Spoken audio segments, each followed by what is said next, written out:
দেখো এখানে আমি কাঁচা হলুদ নিয়ে নিয়েছি। এই কাঁচা হলুদ নিজেই সুন্দর, আবার কিন্তু সবাইকেও সুন্দর করে তোলে। এত সুন্দর এই কাঁচা হলুদ।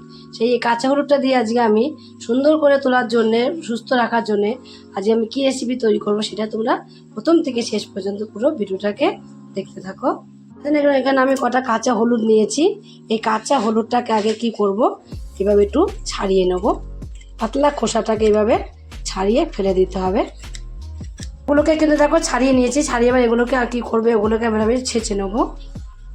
আর এই কাঁচা হলুদগুলোকে আমি এমন করেই ছেঁচবো যেন পুরো মনে হবে যে যেরকম বেটে নিয়ে আমরা ঠিক তার চেয়ে কিছু কমানা, সেইভাবে কিন্তু কাঁচা হলুদটাকে ছেঁচে নিতে হবে।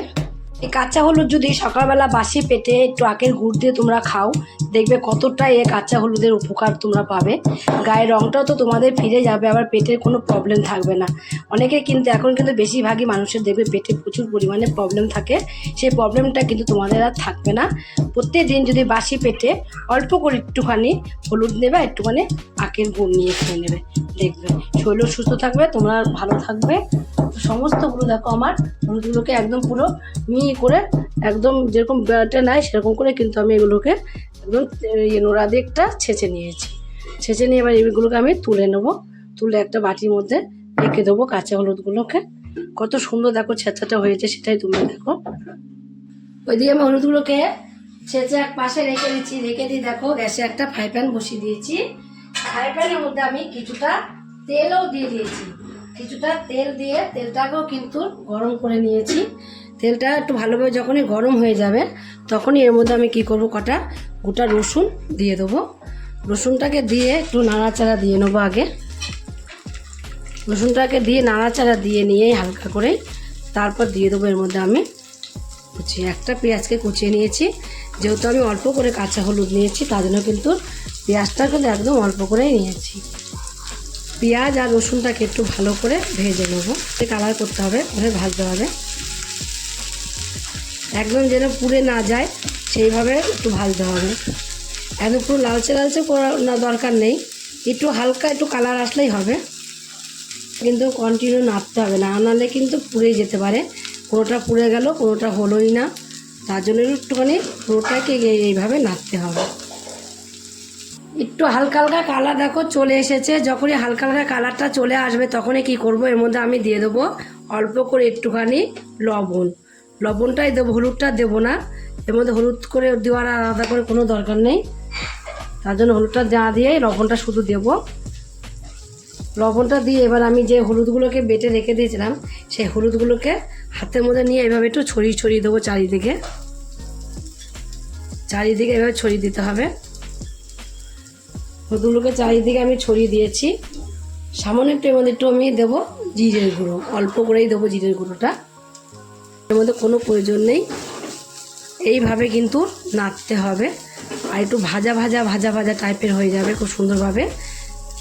আর এর মধ্যে দিয়ে দেবো আর একটু তেল দেবো। তেলটা দিয়েছি কিন্তু এইটুকু তেলে হবে না, যেন তেল তেল হয় সে তেলটা দিয়ে কিন্তু ভাতটা মেখে খাওয়া যাবে, তার জন্য একটু তেলটা একটু বেশি করেই লাগবে দিতে।